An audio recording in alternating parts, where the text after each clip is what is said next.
everybody.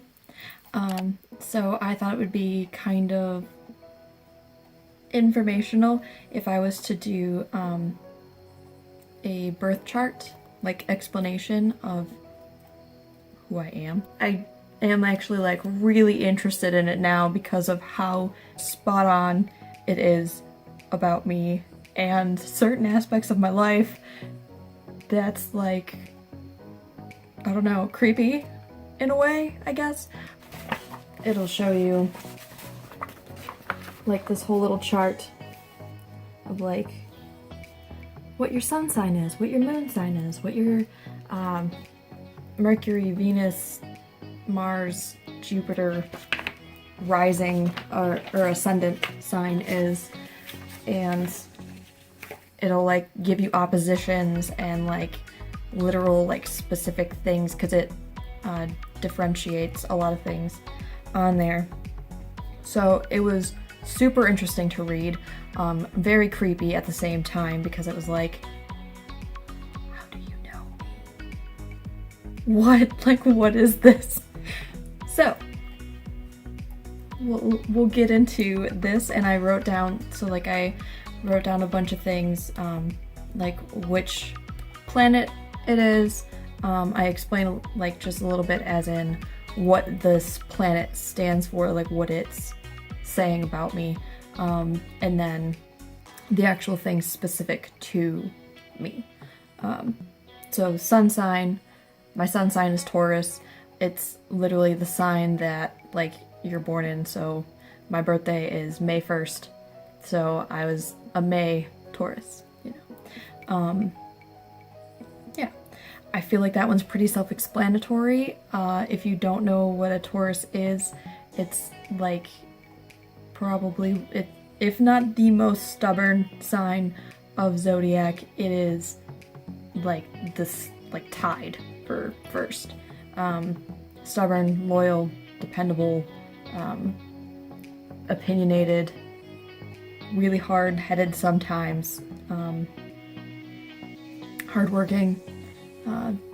It's an earth sign, so that's generally like the basis of who I am, which I'm sure that you could all, maybe not, I don't know, because this tells that I come across a different way, which is actually pretty fascinating. We'll get into that. Anyways, I'm getting onto tangents. So my moon sign is Aquarius. So the moon sign is like your emotions, moods, and feelings, like generally how you act or how you are with your emotions, moods, and feelings. So I'm intuitive, observant, detached, and rational with my emotions, moods, and feelings, which makes total sense. I'm often in my own world, but scared of how I truly feel. Sound familiar? I find security through romance, self-expression, creativity, and pleasure. Yes, yes, and yes, and I take comfort and pleasure very seriously. I didn't write that one down, but I know that for a fact in there, and I know that for a fact in life, because I will definitely like search out like the comforts in life, because I like to be comfortable. I like to be comfortable. I think it's a very important thing. I would rather be like, almost all of my clothes are fashion, like not always fashionable, but like they're cute and they're comfy, and I would put comfort above being cute, because that's like, I cannot just sit in something or somewhere where I feel uncomfortable, because I can't do it. It's too much. But that aside, like for my emotions, moods, and feelings, I am Aquarius. So my rising or ascendant sign is a Virgo. And your rising or ascendant sign is the mask that you present to people, like how you come across to people. So I come across as a Virgo, which makes a lot of sense, because I've been told that I do come across this way. So I have high ideals, I can seem restless, I am tolerant, adventurous, curious, and just want to see the best in people. And I know for a fact that, like, you know, perfection is not attainable, but that's, I guess, kind of like what I present, because that's kind of part of who I am. Not sadly, but like, you know, you get it. So my Mercury is Taurus. So Mercury is like how you communicate, how you talk, how you process information. So that makes a lot of sense to me. So I must comprehend it to know it, but once I've comprehended it in a way that makes sense to me, I can thoroughly analyze it from there, and then like I can start figuring out ways to like teach it to other people. The way that I learn the best is to teach it to others. So like at one point in my life I did actually want to be a teacher, and it's still kind of on the fence. Maybe. I really wouldn't mind. Anyways, I like whiteboards. People have a hard time understanding me. Sounds like me, no? I am curious and inclined to analyze what I believe in, what and how to learn, personal ethics and philosophy. Which, yeah, because literally all the time. Who I am. This one probably makes the most sense to me, along with Mars. But my Venus is Gemini. And Venus is like how and what you love, your expression, and like how you express love, and how, like, what things attract you, what you're attracted to. So we're just gonna read it. My romantic side is dynamic, curious, and easily bored. I love witty banter, but I'm also playful and frequently called a tease. I want stimulating conversation, and I'm in want of and love talking about deep subjects in a playful / lighthearted mood. So as in, even if it doesn't come across that way, that's how I process it. Like that's how it's filtered in. So as I'm talking about it, it's not like I'm super dead set on like whatever it is. It's, oh, like I didn't know that. Like that's awesome. Like that's cool. I like what else about it, you know? It could be like the deepest thing ever, and I'm just like looking at it through like childlike wonder a lot of the time.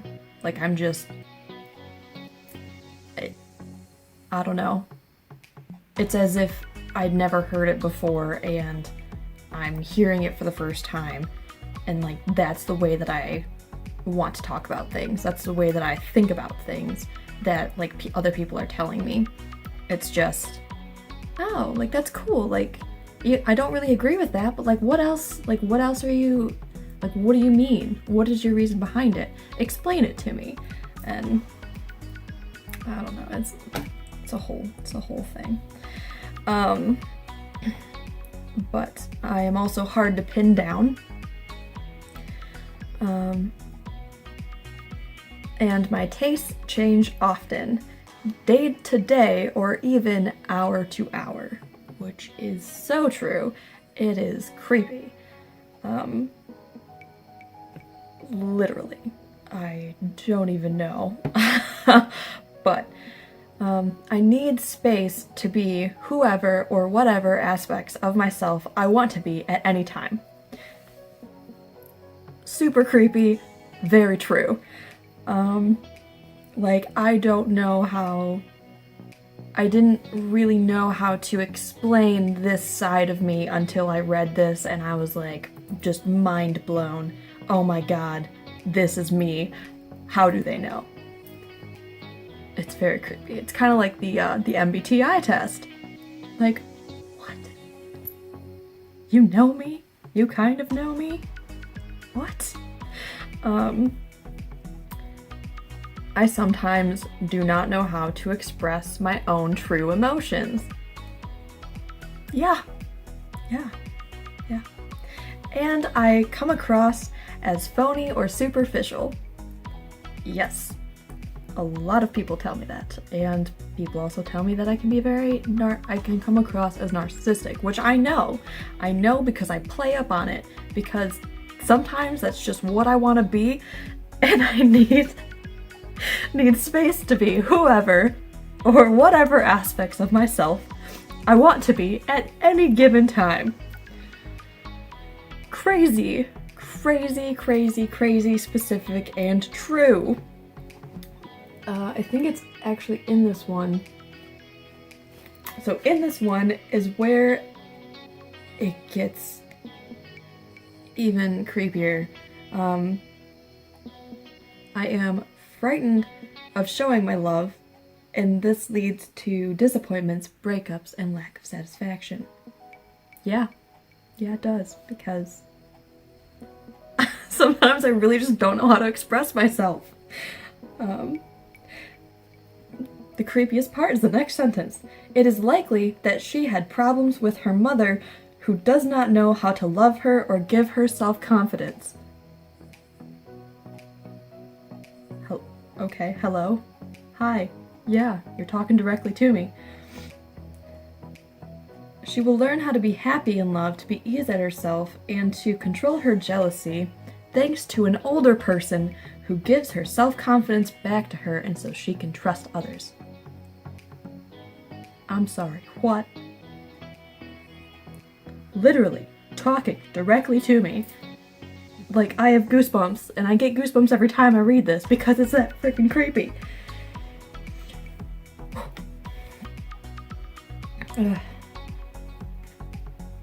Yeah, so, like, there's other aspects, but that gets into the next one that we will talk about. So my Mars is in Aries, and that is, Mars is how you assert yourself, how you take action, the energy that surrounds you in your sex life, ambitiousness, and when you're angry.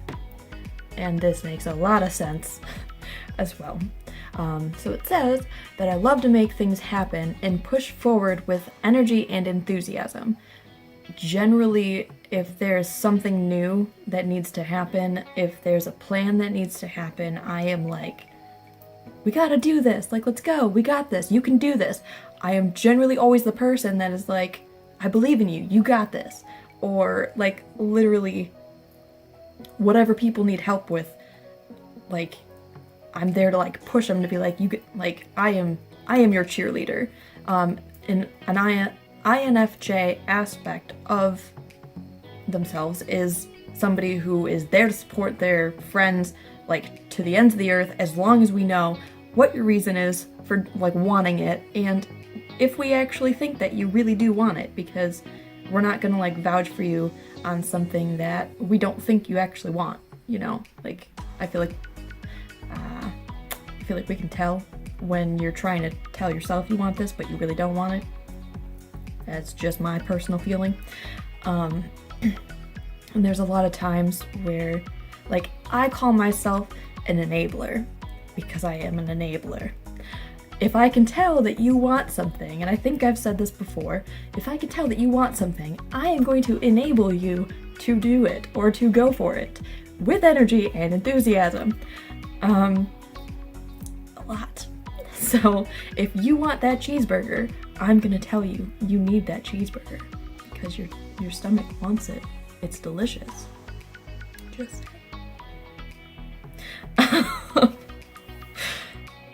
I can have a short temper if it afflicts my character, but are quick to forgive after trying to understand from a different point of view. And I put a lot of energy into darkness, taboos, rebirth, sex, and transformation.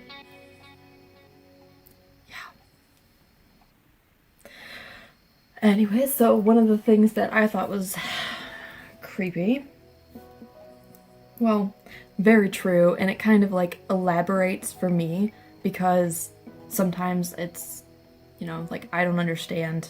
I mean, there's a lot that I don't understand. I'm not even gonna try to say that I understand everything. But,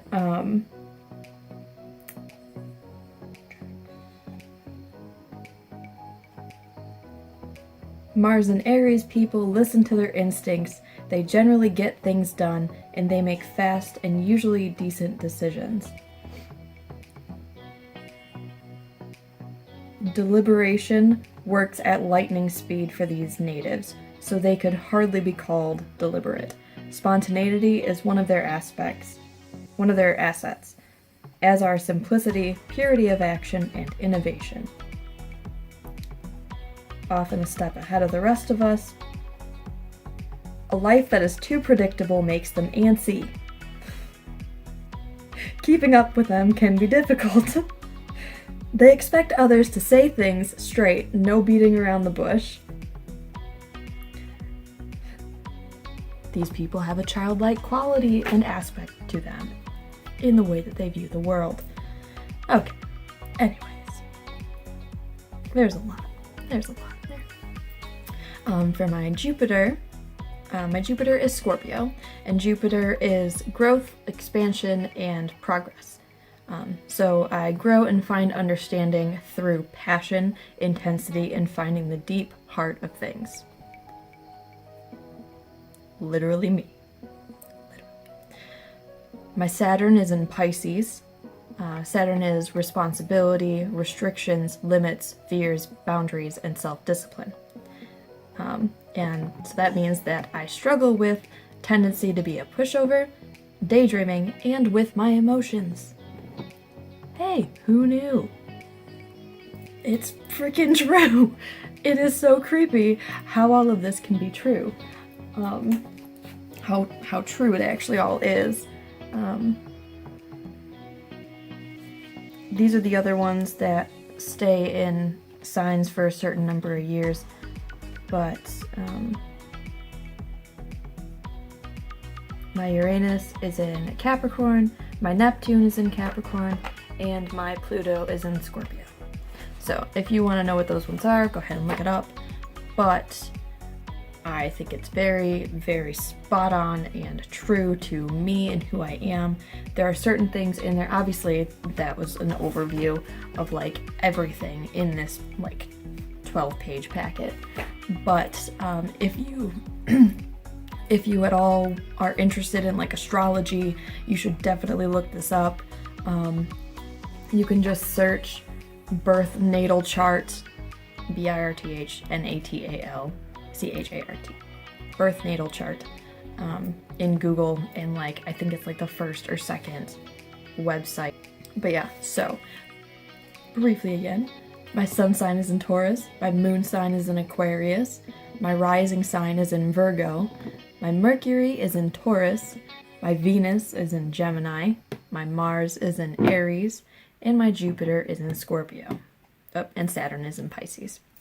So those are like the ones that I really liked to delve into because, wow. But yeah, so I thought this might be kind of helpful if any of you are looking to understand me or yourselves more. So check into it. Yeah. Talk to you soon.